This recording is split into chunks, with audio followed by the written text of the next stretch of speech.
Essa pesquisa se debruçou sobre diferentes aspectos das dinâmicas urbanas atuais e sua influência nos hábitos e nas mudanças alimentares que configuram, visando explorar novas dimensões da relação entre consumos e cidades, enfatizando os aspectos culturais. Partiu-se da realidade de grandes metrópoles brasileiras como Brasília, Goiânia e São Paulo, contemplando o desenho inicial do projeto de pesquisa. Mas houve extensões em Barcelona e agregação de casos investigados por pesquisadores focados em outros locais do Brasil e do mundo, incorporados mediante publicações conjuntas. Os estudos antropológicos sobre o consumo de alimentos considerados saudáveis no contexto de grandes metrópoles colocam em evidência aspectos culturais importantes das dinâmicas urbanas atuais, especialmente em relação às influências da globalização ou da mundialização sobre as dinâmicas locais e as escolhas alimentares. Partiu-se do pressuposto que grandes cidades como essas proporcionaram encontros entre diversas culturas e entre grupos sociais distintos, com seus saberes e práticas atuando diretamente no consumo alimentar, na apropriação do espaço, bem como naquilo que é considerado saudável, conflitam lógicas que perpassam desde os discursos médicos, sanitários e nutricionais até aqueles que emergem do cotidiano, do conhecimento popular. O eixo condutor da pesquisa foi tratar de discursos, escolhas e comportamentos realmente efetivados em torno do consumo de alimentos considerados saudáveis. Foram levados em conta aspectos como o acesso no contexto urbano, diferentes hierarquizações e usos espaciais e as relações socioculturais em torno dos alimentos evidenciadas. Como pano de fundo, foram evocados conceitos abrangentes e importantes para o campo, como os de segurança, soberania e justiça alimentar, bem como debates em torno dos patrimônios culturais e seu reconhecimento. Outro conceito muito importante para o delineamento da pesquisa foi o food desert, ou deserto alimentar, que denota espaços urbanos em que há baixa ou nenhuma oferta de alimentos considerados saudáveis. Essa questão chamou a atenção ao percorrermos bairros da cidade de Goiânia com características socioeconômicas diversas, nos quais constatamos que era sim possível se adquirir produtos frescos e locais, normalmente associados a uma alimentação saudável, mesmo em bairros menos favorecidos. Nesses bairros, constatou-se de início uma baixa oferta de produtos frescos e de boa qualidade nos comércios locais, o que caracteriza os desertos alimentares. Entretanto, ao observarmos mais atentamente, notamos que se não existiam comércios fixos que proporcionassem a oferta desses tipos de alimentos, outros modelos de comércio amplamente utilizados na cidade garantiriam o acesso aos mesmos, no caso, as feiras livres. Com periodicidade semanal em cada local, as feiras são realizadas todos os dias e podem ser encontradas em todas as regiões dessa cidade, constituindo um tipo de espaço social importante que influencia fortemente os hábitos alimentares. As feiras livres, assim como os mercados municipais, que proporcionam acesso a alimentos saudáveis e tradicionais nas regiões mais centrais, são espaços importantes para essa pesquisa e, por isso, figuram no centro de muitas de nossas análises.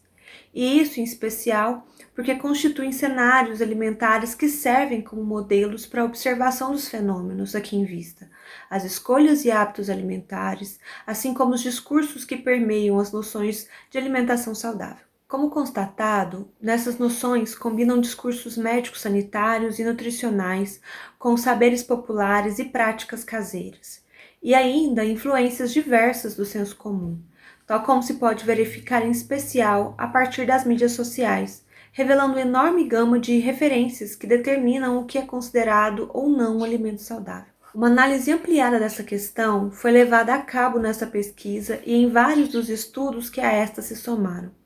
e cujo resultado pode ser visto na publicação da série de livros Cidades e Consumo Alimentar, que reuniu contribuições de pesquisadores que se debruçaram sobre as realidades de diversos locais do Brasil e do mundo. Na série, além de diversas análises e casos respectivos às cidades em focos na pesquisa, contamos ainda com contribuições de pesquisadores que se debruçaram sobre diferentes contextos brasileiros, do Rio Grande do Sul, passando por Minas Gerais até a Amazônia,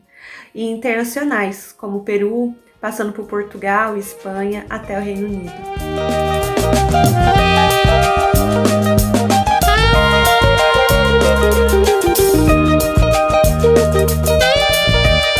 Entretanto, as realidades testemunhadas até então foram profundamente alteradas pela pandemia da Covid-19, fazendo surgirem novas perguntas e impondo novas formas de abordagem, tanto em termos metodológicos quanto temáticos e teóricos. Observamos mudanças profundas em relação à alimentação, pois onde antes se via preocupação com a qualidade da comida, agora a preocupação está em se haverá comida na mesa, dada a situação de insegurança alimentar a que as populações vulneráveis têm sido submetidas durante a pandemia. Tudo muito recente e ainda sendo avaliado com cuidado, inclusive com a adição de uma nova frente à pesquisa, não prevista em projeto e na qual realizamos uma investigação via questionários online sobre as mudanças nos hábitos alimentares durante a pandemia. É de se destacar que cada cidade abordada nessa pesquisa vem apresentando uma lógica própria para lidar com esse problema.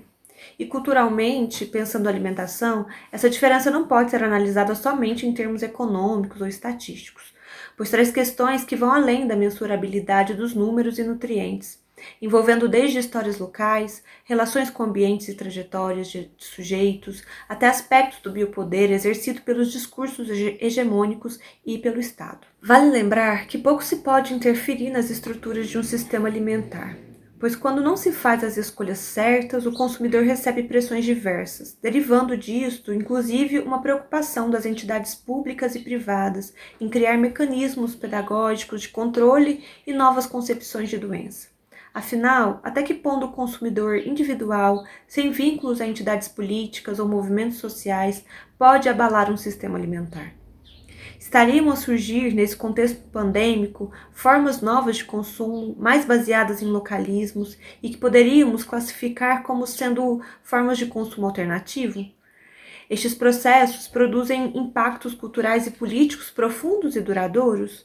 São muitas as questões que ficam à baila. De outro lado, trazendo conceitos e princípios éticos em torno da ideia de justiça alimentar, que estão cristalizados no âmbito do direito humano à alimentação adequada e saudável, fomos levados a pensar em que uma abordagem centrada nos indivíduos ou na mudança de atitude do consumidor precisa ter em conta antes a desigualdade social que marca os sistemas alimentares dos grandes centros urbanos e a tentar pensar alternativas para ajudar a reverter essa condição desigual. Nesse ponto, encontramos também outros sentidos para a questão, especialmente quando pensamos sobre a valorização dos produtos locais e os constantes movimentos no sentido de reconhecimento patrimonial dos saberes, práticas e pratos tradicionais. Esse reconhecimento em geral, influenciado por questões de manipulação da memória social e do imaginário, no sentido de valorizar o patrimônio de certos grupos, descortina nesse contexto pandêmico novos processos de reconhecimento, marcados pela insegurança e vulnerabilidade em que se encontram os grupos e os sujeitos guardiões dos patrimônios alimentares locais. Foi a partir dessa perspectiva que começamos a pensar o que é possível acessar em termos de cultura alimentar nos diversos setores das cidades analisadas. E com isso, percebemos a necessidade de nos reapropriarmos do conceito de soberania e segurança alimentar e nutricional. A partir de uma abordagem que vê a comida de uma perspectiva ao mesmo tempo sociocultural e visceral, propomos-nos a analisar corpo, comida e espaço como diferentes materialidades da alimentação, sem perder de vista aspectos políticos e sociais. Isso acabou por deslocar parte da análise, mais focadas no subcampo da antropologia da alimentação e na antropologia do consumo, para a antropologia da saúde e os debates interdisciplinares em torno do patrimônio e da soberania alimentar. Nesse sentido, propusemos uma abordagem inovadora, mas que precisa de alguns ajustes e cuidados, como não perder de vista questões sociais e políticas ao pensarmos o que torna certa comida e certos espaços de comensabilidade fundamentais para determinados grupos, e em que medida isso é levado em conta e é negociado ao se tomar medidas sanitárias emergenciais durante a pandemia. No caso em questão, por exemplo, ao fecharem feiras e mercados municipais, enquanto grandes e pequenos mercados e outros estabelecimentos alimentícios continuaram funcionando como atividade essencial, afetando especialmente os grupos mais vulneráveis à insegurança alimentar.